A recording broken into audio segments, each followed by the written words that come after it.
It's been voted the world's best airport 4 years in a row, Singapore's iconic Changi. But this isn't your typical airport. It does have the usual shops, bars, departure gates, but even a butterfly garden. Changi is one of the region's busiest international airports, and at the start of 2016 saw passenger numbers climb 10% in January. And it's putting that boom in growth down to one specific part of the world. A record 55.4 million passengers passed through Changi Airport last year. And the airport management here in Singapore say that growth is due to certain routes in and out and around in Asia. And that's why the airport's senior VP of operations told me there's been a pivot away from intercontinental long-haul flights.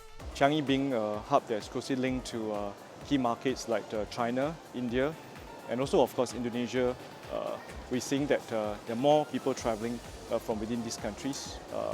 So we are also working very hard with our airline partners to continue to thicken the connections that we have with these cities, especially to the second-tier cities in China and India. Singapore's Changi had long been a major hub for flights between Western Europe and Australasia, but with the advent of Gulf carriers like Emirates, Qatar and Etihad, much of that traffic has disappeared. But Changi management argues that if you want growth, you stay in Asia. I think the rise of the Middle East Gulf hubs is a major competitive element for us. And of course, on certain routes like between Asia and Europe, they are a strong competitor. But the Middle East is too far in the west for what is intra-Asia traffic. And we are very confident that in Asia, the rise of the middle class, with something like over 2 to 3 billion population in Asia alone, growing more affluent, traveling for the first time over the next 20 years, that is the market that we are aiming to serve. And that's something that the Middle East carriers and the Middle East hubs just cannot take that away from us. So even with this massive increase in capacity given by T5, I think that just puts us in table stakes to compete for Asia-Pacific traffic. Terminal 5 is Changi's massive new infrastructure project that will add a new terminal building the size of all 3 current ones combined. It will also include a new third runway. When open in the mid-2020s, it will be equipped to handle a staggering 50 million passengers. But some in the industry have criticized the scale of the project, saying it's just too big and too expensive for what Changi needs, something Choi De-wen rejects. Changi Airport is made out of 3 smaller terminals, and that strategy has stayed in good state as we grew from a small airport to what we are today. But each of our terminals are now only about 20 to 25 million passengers per annum in capacity. Some of our biggest airline groups, especially the SIA group, is growing far beyond that size, and it's inefficient for them to operate from 2 or 3 different terminals. It complicates their operations. It's also difficult for our passengers to find their way around transferring between terminals.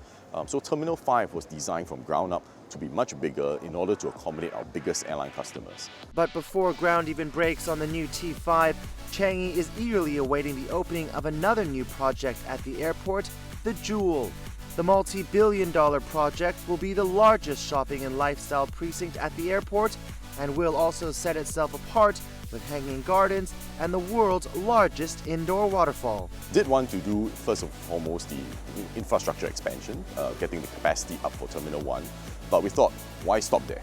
Why not add on top of it something that makes Changi Airport an interesting lifestyle destination, something that attracts tourists to come.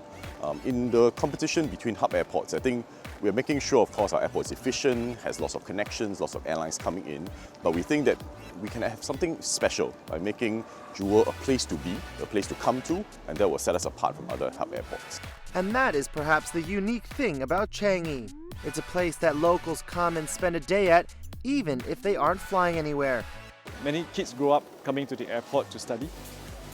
Here on weekends, people come here for food, for shopping, and it's a very big infrastructure in a very small country, in relative sense. And therefore, it is a place where when Singaporeans travel, when they get out of Singapore, they go to Changi. When they come home, they come to Changi. So very much Changi Airport is almost like a home. So when they first come home, they see Changi, that's home. At Changi Airport, I'm Phil Han for CNBC.